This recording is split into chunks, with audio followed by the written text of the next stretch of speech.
kami akan menyampaikan tanggapan tentang pemalsuan, perampokan, pembuatan makam-makam palsu. Makam-makam lama diubah menjadi makam baru dengan nama yang baru pula. Dari siapa, untuk apa, dan tujuannya apa. Ini yang harus kita pelajari polanya.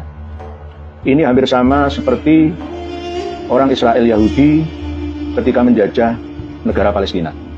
Di kota tua Yerusalem, bahkan dekat dengan Masjidil Aqsa, sebelah timur atau depannya itu ada 500 makam palsu yang dibangun oleh para penyusup orang-orang Yahudi Israel dengan nama-nama leluhur mereka.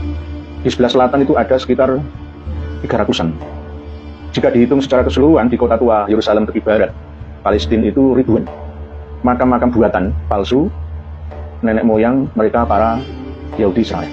Dengan tujuan apa? Untuk mengkaburkan sejarah bahwa yang berhak mewarisi tanah di Yerusalem Raya itu adalah mereka. Sehingga penduduk asli Palestina secara bertahap akan terusir dari sana. Baik terusir secara sukarela ataupun terpaksa. Ini adalah program mereka, para penyusup, para penjajah kaum Yahudi Israel. Di setiap makam yang mereka buat itu tercantum nama-nama marga mereka. Bahkan dibuat pula tahun meninggalnya, sehingga anak cucunya nantilah yang berhak untuk mewarisi tanah-tanah yang ada di sekitar makam itu. Nah, ini yang ditiru oleh kaum Ba'alawi yang ada di Indonesia. Dan sudah benar-benar terbukti, saya sampaikan 1 tahun yang lalu, berdasarkan penelitian saya. Baik penelitian secara langsung ataupun tidak langsung. Bahwa semua kaum penjajah itu akan menggunakan 3 langkah. Pertama, kaburkan sejarahnya, bangsa yang dijajah itu. Yang kedua, kuburkan, hilangkan bukti-bukti sejarahnya, bahkan sampai kuburan-kuburannya. Lalu yang ketiga, kabarkan dengan kabar berita sejarah yang palsu buatan penjajah itu. Sehingga negara yang dijajah beserta dengan masyarakatnya, umatnya, warga negaranya terputus dari silsilah sejarah leluhurnya. Dan buatlah sejarah yang mengkerdilkan semangat mereka, sehingga mudah dikuasai oleh sang penjajah. Belanda juga begitu dulu, Inggris juga begitu, Prancis melalui Daendels juga begitu, Jepang juga hampir sama. Ini adalah kunci untuk menghancurkan sebuah bangsa. Nah, di abad 20 sampai 21 ini seharusnya hal ini tidak bisa terjadi. Toh sudah kadung kecolongan kita, maka secepatnya kita hindari peluasan ya rencana mereka untuk membuat makam-makam palsu di setiap daerah, baik di setiap kabupaten, kecamatan, kelurahan, ataupun desa dan dusun. Semuanya harus sikap, tanggap dan siap untuk menghadapi para kaum penjajah itu beserta ante-antenya. Saya wanti-wanti pengumuman pada seluruh rakyat Indonesia, khususnya yang beragama Islam, jaga kuburan-kuburan tua kalian, jaga makam-makam wali Korea yang babat desa daerah kalian. Jangan sampai itu nanti dirampas oleh mereka. Memang sengaja, sudah terprogram sejak lama, sama seperti kaum Yahudi yang ada di Israel ketika menjajah Palestina sampai sekarang. Dan orang-orang Palestina tidak bisa berkutik, kalah senjata, kalah dengan kuasa mereka orang Israel. Nah, di Indonesia ini umat Islam yang sudah lama tidur, ayo bangun, bahwa ini bukan masalah sederhana, tapi menyangkut masalah yang sangat luar biasa.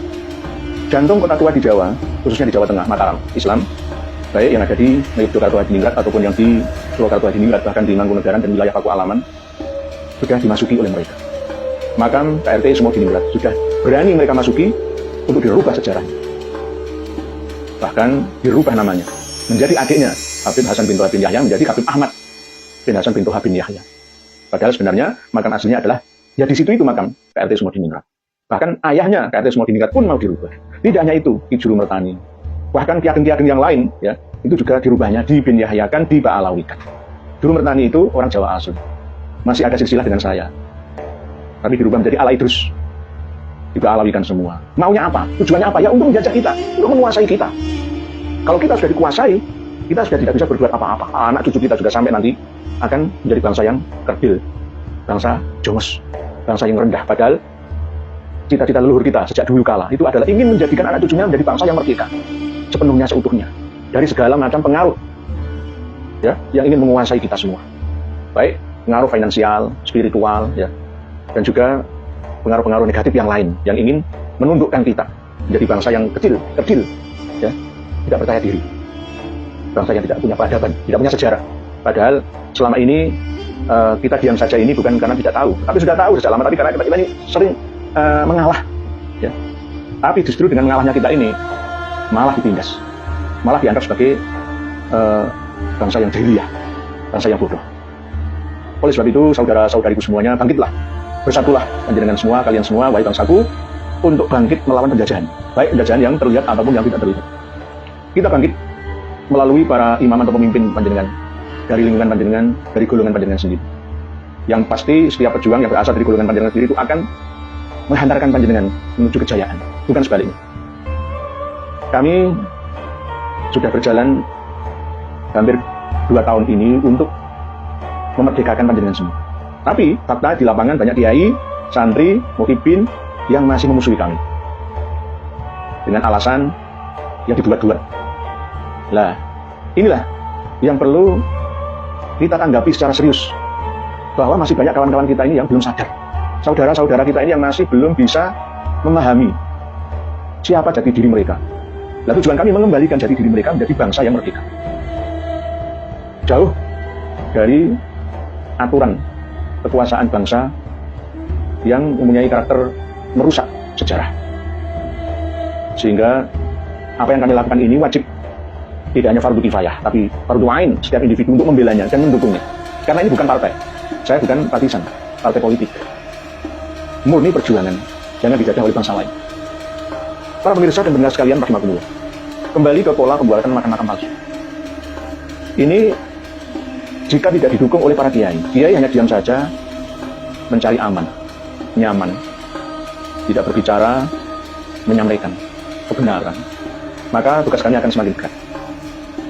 Oleh sebab itu, tolong para dai, penganjur agama, kiai, pendeta, biksu, semuanya untuk bangkit, meluruskan sejarah dari sejarah yang dibelokkan menuju sejarah yang lurus, sesuai dengan kaidah yang telah kita pahami selama ini, baik melalui manuskrip ataupun tutur tinular yang selama ini telah kita pegang. Sebenarnya bangsa ini adalah bangsa yang open mind, bangsa yang terbuka untuk siapa saja. Namun dengan keterbukaan kita ini dimanfaatkan oleh bangsa lain yang tidak mengerti tradisi kita, sehingga justru menganggap kita ini orang yang bodoh, orang yang layak untuk dibodohkan, layak untuk dipinggirkan, layak untuk dikerdilkan, layak untuk ditindas. Mereka salah paham. Ternyata setelah terkuaknya masalah nasab Alawi itu, kasus ini pun ikut terungkap karena ada korelasinya. Tidak sesederhana yang kita bayangkan.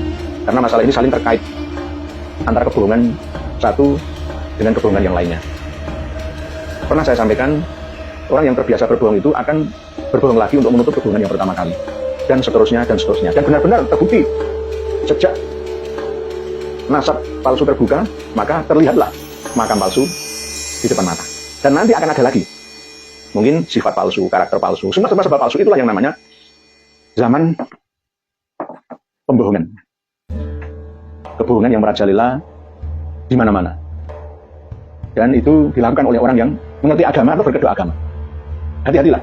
Pesan saya ini kelihatannya sederhana, pendek, tapi luas cakupannya. Dan bisa dibuktikan nantinya, kalau tidak percaya. Oleh sebab itu, sebelum meluas pembuatan makam-makam palsu yang mengarahkan untuk merusak sejarah kita, maka hentikan, kembalikan makam itu ke aslinya.